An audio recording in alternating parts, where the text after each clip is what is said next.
Close your eyes and step into a world where survival wasn't about chasing dreams. It was about chasing the next meal. No golden goblets, no feast tables overflowing with meat. Just a smoky, cramped cottage where the only warmth comes from a simmering pot and the thin hope that tomorrow's harvest will be enough to keep your family alive. This isn't the story of kings or knights. This is the story of the meals that kept the forgotten 90% of medieval Europe breathing. And as we dig deeper, you'll see these weren't just recipes. They were lifelines. Asterisk, when we imagine the Middle Ages, we tend to picture dramatic banquets, glittering halls lit by torches, roast meats turning on spits, goblets spilling with wine. But here's the truth. Those meals belonged to the top 1%. For everyone else, the farmers, the millers, the herdsmen, the women bent over steaming pots. Eating was never about pleasure. It was about not starving before winter ended. Between the years 500 and 1500, 9 out of every 10 people in Europe lived under the shadow of hunger. A single bad harvest could mean death, not in a poetic, legendary way, but in the quiet, grim reality of empty grain bins and children crying from hunger. And yet, they survived. Not through luxury or abundance, but through ingenuity. They mastered preservation without refrigeration.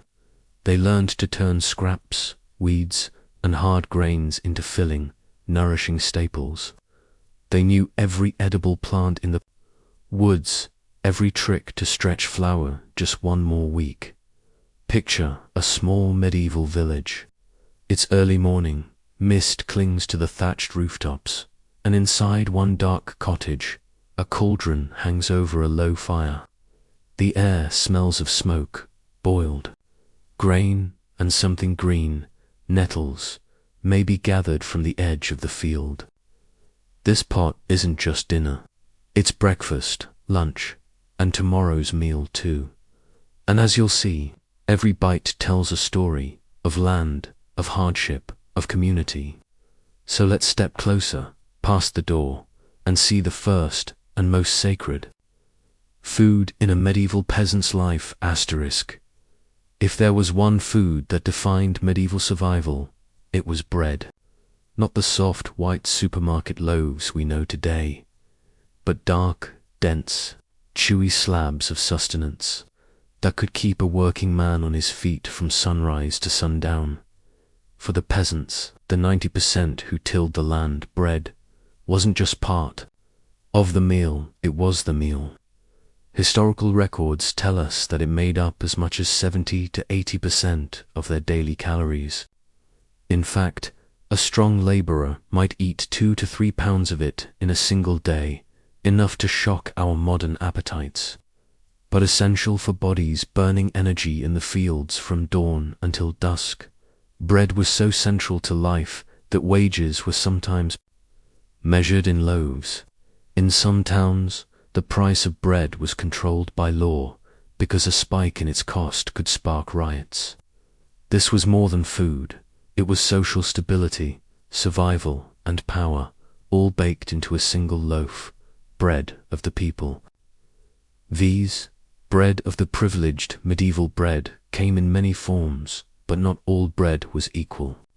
The finest, whitest loaves, light, soft, and almost cake-like, were reserved for the nobility.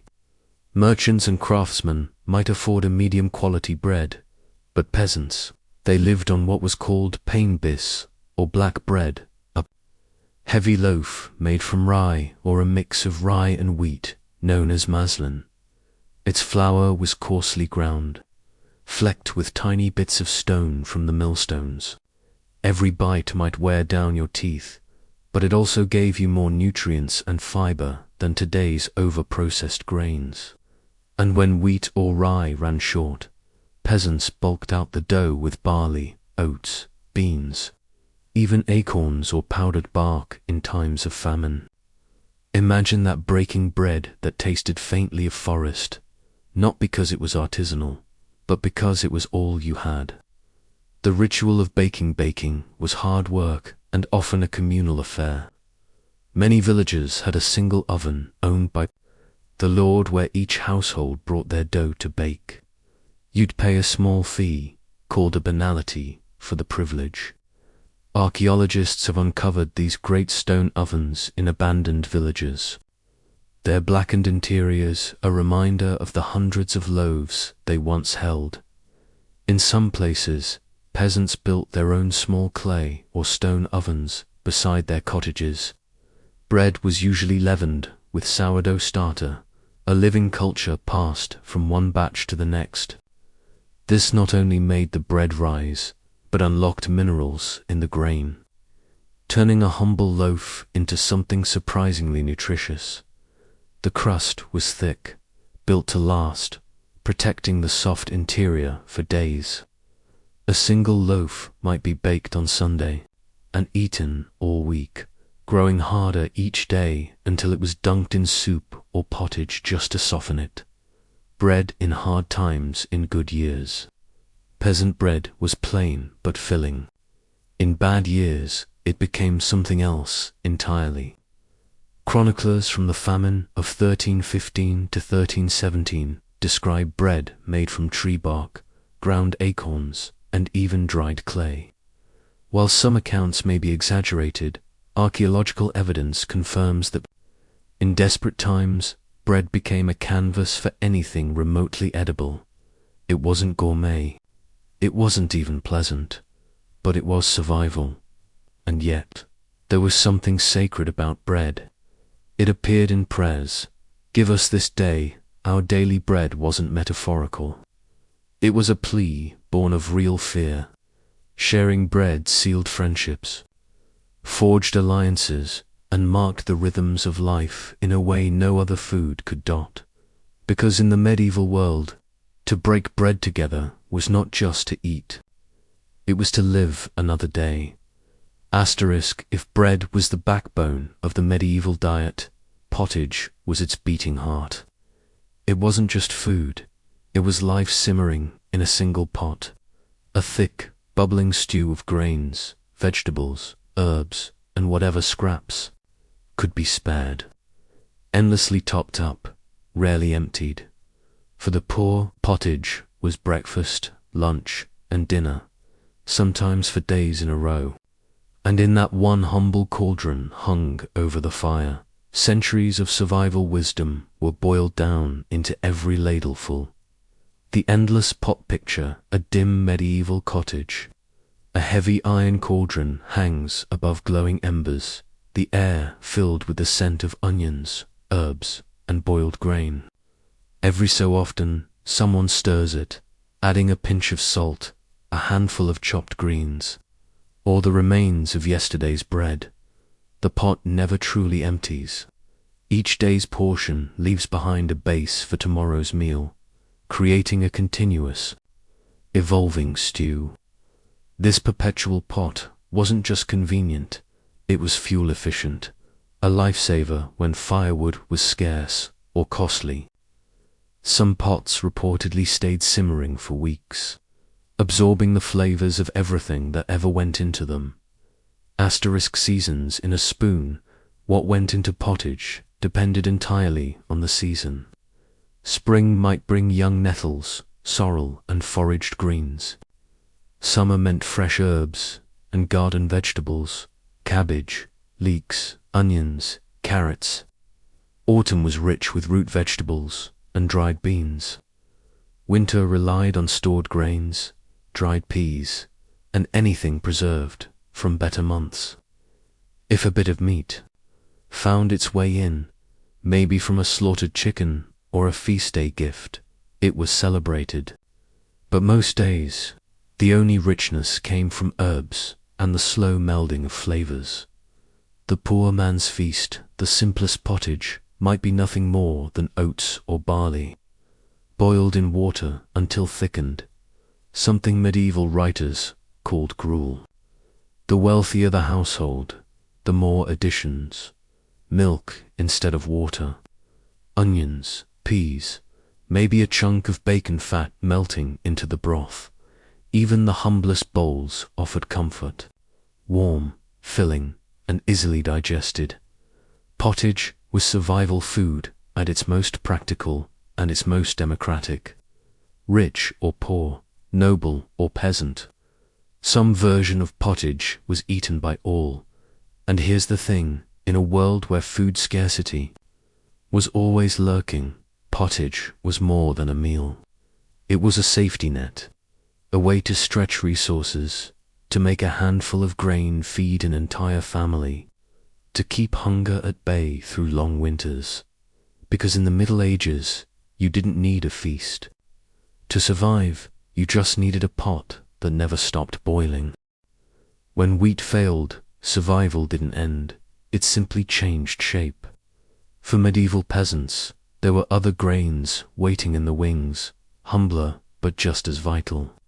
Barley, oats, and millet, the second-string crops may have been, looked down upon by the nobility, but for the poor, they were insurance against famine. Barley, the stubborn survivor, barley thrived where wheat refused to grow in damp, rocky soils, on windswept hillsides, and in places where winter came early and stayed too long. It didn't make the airy, white bread of the Lord's tables. Instead, it became dense flatbreads cooked on hot stones, hearty pottages, and, perhaps most importantly, ale. In fact, even the poorest households might brew a week. Cloudy ale from barley, not for merrymaking, but because it was safer to drink than water. Every sip carried calories and B vitamins, making it less of a luxury and more of a daily necessity.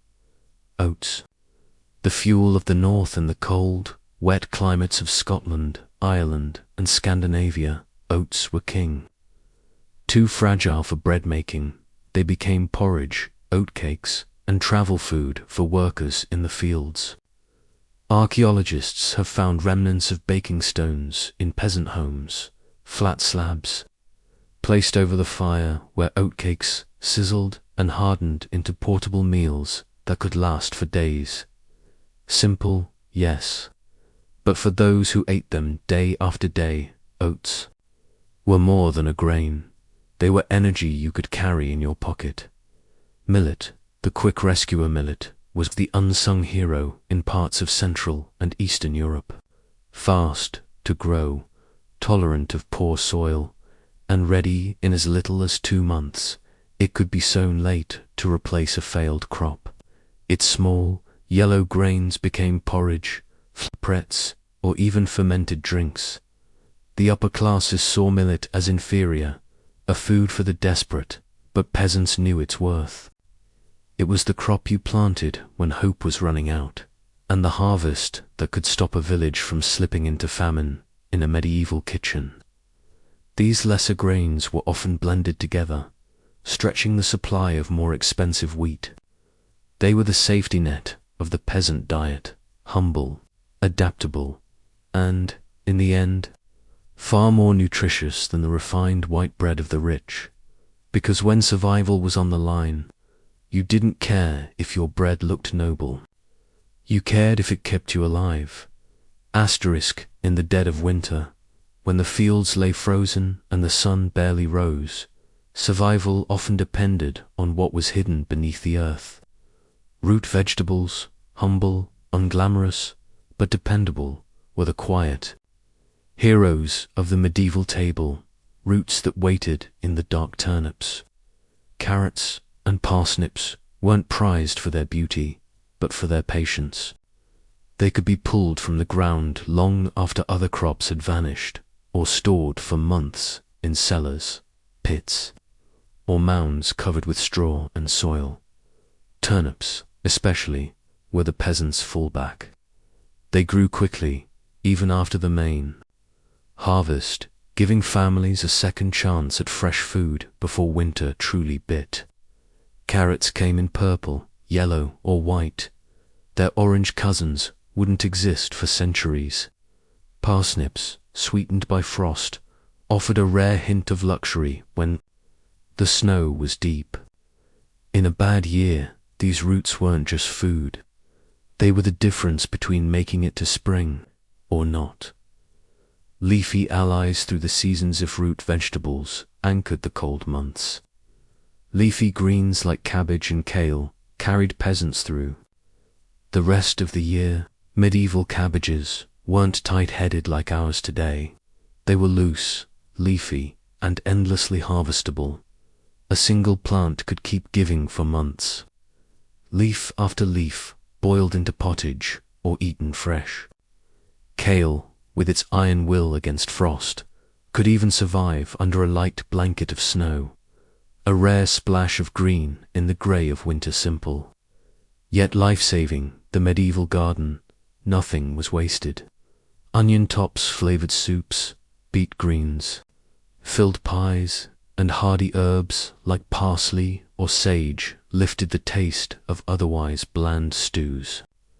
When fresh produce was scarce, these vegetables also played another role, preventing illnesses like scurvy. Long before anyone knew what vitamin C was, every cabbage pulled from the soil, every parsnip unearthed from its straw bed was a small act of defiance against hunger. And for families huddled around a low fire in the dark months, they were proof that the earth could still be generous, even in the coldest season. Asterisk, in a medieval peasant's kitchen, flavor was a rare luxury. Most meals were plain, heavy on grain, light on anything else. But there were 3 ingredients that could transform even the blandest pottage into something worth eating: the onion, the leek, and the garlic. They were more than seasoning. They were medicine. They were survival. The bulbs that never let you down. Onions were everywhere, small, sharp, and long-lasting. Once harvested, they could hang in a dry corner of the cottage for months, their papery skins rattling in the draught. Leeks, tougher than onions, could stay in the ground through winter, green spears rising from frozen soil when almost nothing else would grow. Garlic was stronger, sharper, and often the medicine of choice. A clove could be crushed into broth for flavor, or applied as a poultice to wounds, following age-old belief that it drove away both sickness and evil spirits. For peasants, garlic wasn't just part of a recipe, it was part of their defense against a dangerous world, flavor for the hungry. Hope for the sick. A pinch of chopped onion or leek in pottage could turn a watery broth into something hearty. On feast days, they might be fried in a little fat and spooned over bread. Garlic, with its potent bite, was treasured enough that some villagers even wove it into necklaces to ward off disease. Medieval healers swore by them: onions for colds, leeks for chest complaints, garlic for almost anything. Whether or not these cures always worked didn't matter. They offered hope, and hope was as essential as food. The smell of the working class, of course, the strong aroma that clung to anyone who ate raw onions or garlic was a class marker. Nobles sometimes mocked peasants for smelling of their food. But for the poor, that smell wasn't shame, it was survival made tangible. Because in a world where hunger could come with the next failed harvest, a string of onions hanging from the rafters wasn't just decoration, it was a promise. Asterisk, meat was rare on the peasant's table, but protein that came from the fields in small, round packages of green, brown, or yellow. Peas, beans, and lentils were the quiet workhorses of the medieval diet. The meat most families could afford. Little seeds, big survival dried peas, were everywhere, cheap, easy to grow, and able to last all winter without spoiling. Broad beans, with their pale, flat seeds, filled bellies when grain was scarce. In warmer regions, lentils thrived, cooking faster than most legumes, and giving the same solid, earthy satisfaction. These crops didn't just feed people, they fed the land. Without anyone knowing the science, peas and beans restored nutrients to the soil, making the next grain harvest stronger. Medieval farmers learned through centuries of trial and error that planting legumes after wheat kept the fields alive. Every handful of beans wasn't just a meal, it was an investment in the next harvest. The pot that never failed in the cottage kitchen, legumes usually ended up in the same place, the pottage pot. A simple pottage peas, simmered with onions, herbs, and maybe a shred of pork could feed a family for days. Beans were heartier but slower to cook, so they might be mashed and spread on bread or turned into thick patties, fried in a little fat. Lentils, faster to prepare, often went into soups laced with vinegar or herbs. On fasting days, when the church forbade meat, legumes became essential. For many peasants, fasting didn't change much. Meat was rare anyway, but peas and beans made sure no one went hungry. Food for the poor. Power for the body. A single serving of dried peas could give as much as 10 grams of protein, enough to keep a laborer going through a long day in the fields.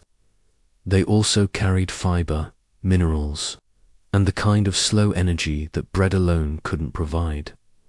They might have been mocked as poor man's food, but in truth, these humble seeds kept medieval Europe standing, one pot at a time. For most medieval peasants, milk wasn't poured into mugs or splashed into tea. It was a fleeting ingredient, something you used before it spoiled. And in an age without refrigeration, that meant turning it into something that could last. Cheese, butter, curds, milk in the moment. Fresh milk was rare for adults. Cows and goats produced it mainly for their young, and peasants couldn't afford to keep large herds. Most milk was taken in small amounts and used quickly, stirred into pottage, baked into bread, or turned into a soft cheese by the next morning. Goat's milk was more common in rougher terrain, where cows struggled to graze. Sheep's milk, rich and creamy, went into strong cheeses that could survive long journeys to market. A pail of fresh milk was never just milk, it was tomorrow's butter, next week's cheese, or the only touch of richness in an otherwise plain meal.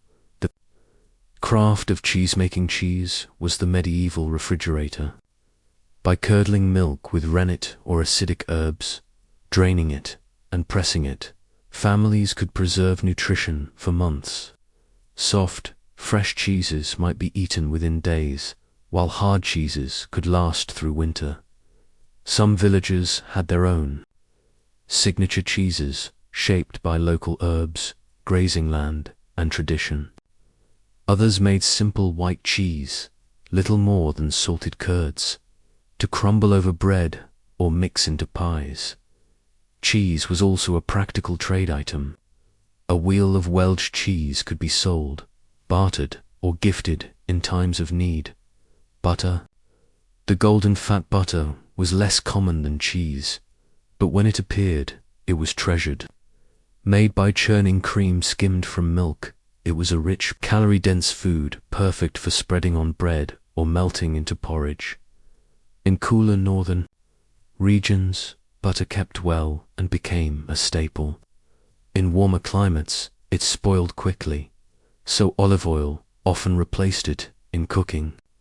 For peasants in butter-making regions, a crock of golden fat in the pantry was not just flavor, it was security.